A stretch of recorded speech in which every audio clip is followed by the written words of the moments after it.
Hey, welcome back to the classroom. Today I want to share with you some ideas that will help you win club games in the summer.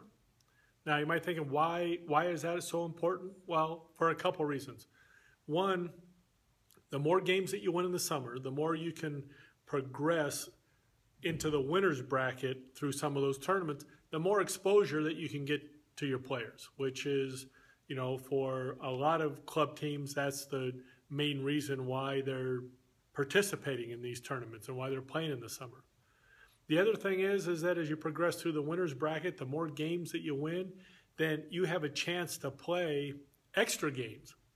So you've already traveled, you've already paid for the tournament. Why not play 6 games instead of 4 if you can? And you can do those. You can do that if you win some games. So I want to share with you today, 3 simple ideas. The first one is just have an abundance of talent. Now I know that sounds, kind of obvious, but club ball has changed over the years. When I first started getting involved with club ball in Southern California, there were 2 clubs teams. There was one in Los Angeles and there was one in Orange County, about an hour south. And that was really it between LA and San Diego. Well, now I'm willing to bet you could literally find 100 club teams in that same geographical area. And that is true all over the country.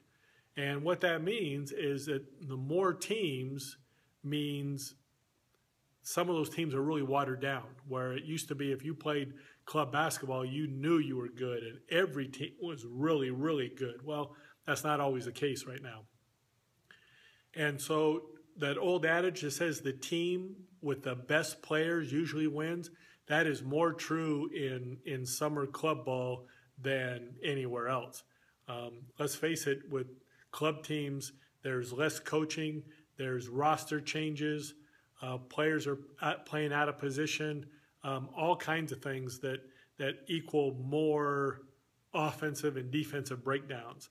And so a lot of times it just comes down to who has the best players. So if you want to win games, you need at least one skilled go-to player that can kind of take over the game when everything breaks down. If you want to win the tournament, then you need at least 2 or 3 extremely skilled go-to players that can do the same thing, that can take over a game. Okay, the second thing that you can do if you want to win summer games is press. Full court man, full court zone, 3/4 court, half court trap, run and jump, doesn't matter. All of the above, combinations of all of the above, it doesn't really matter as long as you press. Pressing has a tendency to wear teams out. And since most summer teams are traveling, they're not sleeping in their own beds, they're away from home, hey, a lot of these kids are either not sleeping well or they're not sleeping enough. And they don't have the energy to play at a high level, either mentally or physically, day after day after day. The other thing that pressing does is it takes teams out of their offense. And it forces them to go to plan B. And a lot of times, plan B is whoever has the ball attack the rim and everybody else try to stay out of the way. And that type of offense is much easier to defend than when all 5 players are moving and involved and are a threat to score.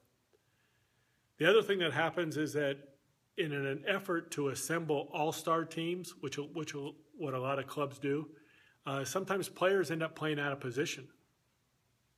So you might have a player that normally plays the 3 or 4 on his or her high school team, may suddenly find themselves being the point guard on a club team.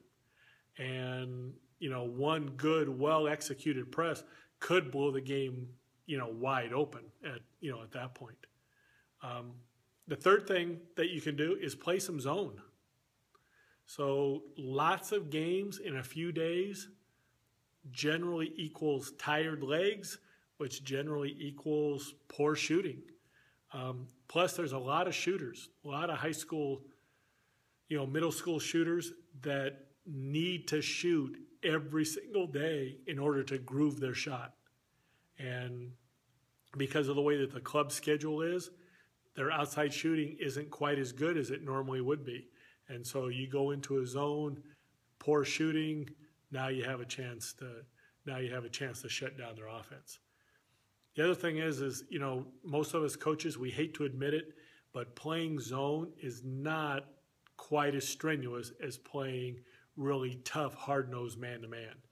And so by playing some zone, you can save your own players' legs, and you can keep them a little bit fresher throughout the weekend, so they still have something left in game 5 and 6. If you'll play some box and 1 or some triangle and 2, maybe even a 1-3-1, a lot of teams just don't have the time to practice and prepare for those types of zones. And so as a result, it kind of, the offense breaks down, and then it kind of comes down to, rule number 1, who has the most talent.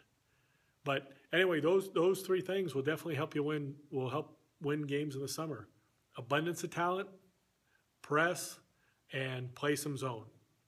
Now, there are a few more things that I want to go over, but we're going to do that in a separate video. So keep an eye out for How to Win Summer Games Part 2.